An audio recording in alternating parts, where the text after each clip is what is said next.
मी निवडणूक हरलो याचे दुःख नाही, पण आपला नेता देशाचा पंतप्रधान झाला ही आनंदाची बाब आहे. माझ्या या प्रभावाने जनतेला खासदारांमधील फरक हा लक्षात येईल. मी सामान्य माणसाचा प्रश्न सोडवण्याचा प्रामाणिक प्रयत्न केला. कुठलाच राजकीय वारसा नसताना एका सामान्य कार्यकर्त्याला लोकसभेत पाठवलं. मला वाटत नाही कोणत्याही कार्यकर्त्यांनी काम केलं नाही, पण त्या ताकदीने काम करायला पाहिजे होतं, ते झाले नाही. माझा कोणावरही रोष किंवा राग नाही. पुढे बोलताना माजी खासदार प्रताप पाटील चिखलीकर म्हणाले, अशोक चव्हाण यांच्या भाजपा प्रवेशाने पक्षाला ताकद मिळाली. अशोक चव्हाण यांच्या नेतृत्वात नांदेड जिल्ह्यात आपल्या सर्वांना काम करायचं आहे. दिनांक 12 जून रोजी नांदेड लोकसभा निवडणुकीच्या अनुषंगाने शहरातील वीरशैव गवळी समाज सभागृह मुदखेड महायुतीचे प्रमुख कार्यकर्ते, पदाधिकारी, नागरिक यांच्याशी आभार बैठकीच्या माध्यमातून उपस्थितांशी स्नेहपूर्व संवाद साधताना ते बोलत होते. यावेळी भाजपा जिल्हाध्यक्ष ॲडव्होकेट किशोर देशमुख, भाजपा प्रदेश सदस्य राजे खंडेराय, माजी जिल्हाध्यक्ष गोविंदराव शिंदे नागेलीकर, भाजपा जिल्हा महामंत्री प्रवीण गायकवाड, सुहास पाटील डोंगरगावकर, पंचायत जिल्हाध्यक्ष दिगंबर टिप्परसे, माजी नगराध्यक्ष नारायणप्पा कोतावार, गांधी पवार, संचालक निलेश देशमुख, बाबूराव पुजरवाड, माजी जिल्हा परिषद सदस्य गणेशराव शिंदे, भाजपा तालुकाध्यक्ष बालाजी खंटिंग, शिवसेना तालुका प्रमुख संजय कुरे यांची प्रमुख उपस्थिती होती.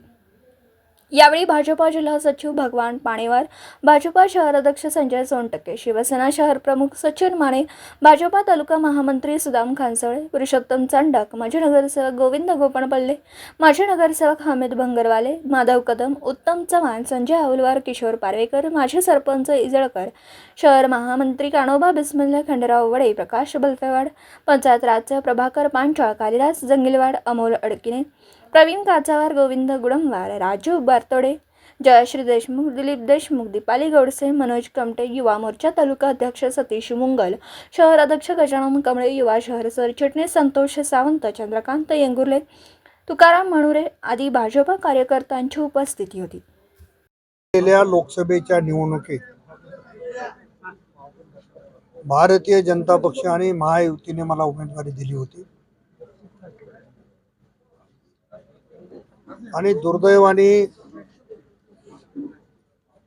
त्या ठिकाणी पराभव झाला आणि पराभवानं खचून न जाता पक्षासाठी, माझ्यासाठी ज्यांनी काम केलं त्या सर्वांचे जाहीर आभार मानण्यासाठी मी मुदखेडला आलो. येताना महायुतीमधील सर्व घटक पक्षांच्या पदाधिकाऱ्यांना देखील सोबत घेण्याचा निवडणुकीत आणि निवडणुकीच्या नंतरही आमचा प्रयत्न राहिला. केवळ पराभवाच्या नंतर आभाराची बैठक न होता पराभवाच्या आभाराची आणि विधानसभेच्या तयारीची बैठक असं संबोधून मी बैठक घेतली. अशोकरावजी चव्हाणांच्या नेतृत्वात महायुतीने 9च्या 9 जागा नांदेड जिल्ह्यातल्या जिंकल्या पाहिजे याच्यासाठी आमचा प्रयत्न राहील. कार्यकर्त्यांनी एक दुसऱ्याचं उणे दोन न काढता झालेल्या चुकाचं आत्मपरीक्षण करून पुन्हा विधानसभेसाठी एक दिलानं कामाला लागावं अशी विनंती मी सर्व पदाधिकाऱ्यांना केली. मागील निवडणुकीमध्ये या ठिकाणी स्थानिक शिंदे गटाचे आणि राष्ट्रवादी जे आपल्या युतीमध्ये आहेत त्या गटाने आपल्या मतदारसंघामध्ये काम देखील केलेलं नाही, ते काही नाराज होते, त्याबद्दल आपली काय? असं आहे, पक्ष एवढा मोठा आहे, एखादा कार्यकर्ता कदाचित नाराज झाला असेल, पण एखादा कार्यकर्ता नाराज झाला म्हणजे पक्षानेच काम केलं नाही असं म्हणणं चुकीचं होईल.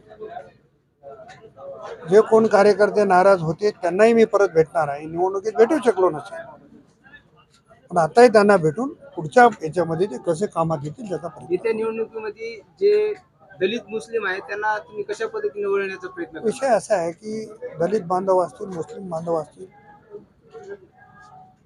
त्यांना जर जिल्ह्याच्या विकासाची चिंता असेल तर त्यांना पण लक्षात येईल किंवा जिल्ह्याचा विकास कोण करू शकतो. एखाद्या भावनेमध्ये जाऊन मतदान करणं वेगळं आणि एखाद्या वेळेस चूक झाली म्हणजे प्रत्येक वेळेस होते असं वाटत नाही. त्याचप्रमाणे काही बांधवांना संविधान बदलण्याची जी काही त्यांच्यापर्यंत मेसेज पोहोचवला आदरणीय नरेंद्र मोदी साहेबांनी सांगितलं होतं की परमेश्वर आला तरी संविधान बदलू शकत नाही. आजही त्या मताचे पंतप्रधान आहेत.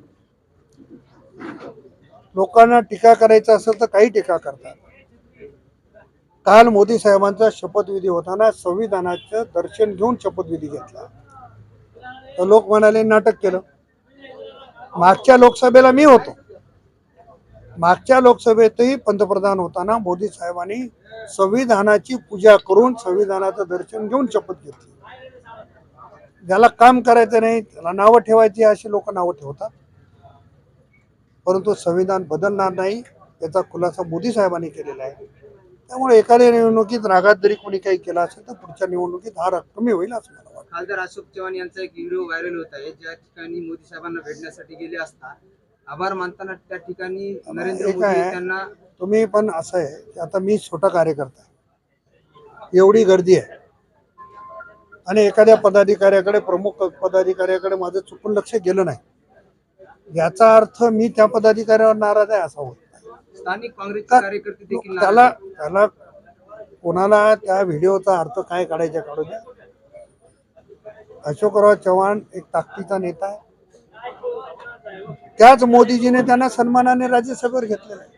त्याच्यामुळे बाहेर कोण चर्चा करते याला फार महत्त्व आहे. काय कार्यकर्त्यांना काय आवाहन करणार यापुढे? आव्हान हेच करणार आहे, माझ्या निवडणुकीत झालेल्या चुकीचं आत्मपरीक्षण करा आणि विधानसभेच्या निवडणुकीला जो कोणी उमेदवार भारतीय जनता पक्ष महायुतीचा असेल त्याच्या पाठीशी राहा. दिवसभरातील घडामोडींचा आढावा घेण्यासाठी पाहत रहा N24 मराठी न्यूज चॅनल.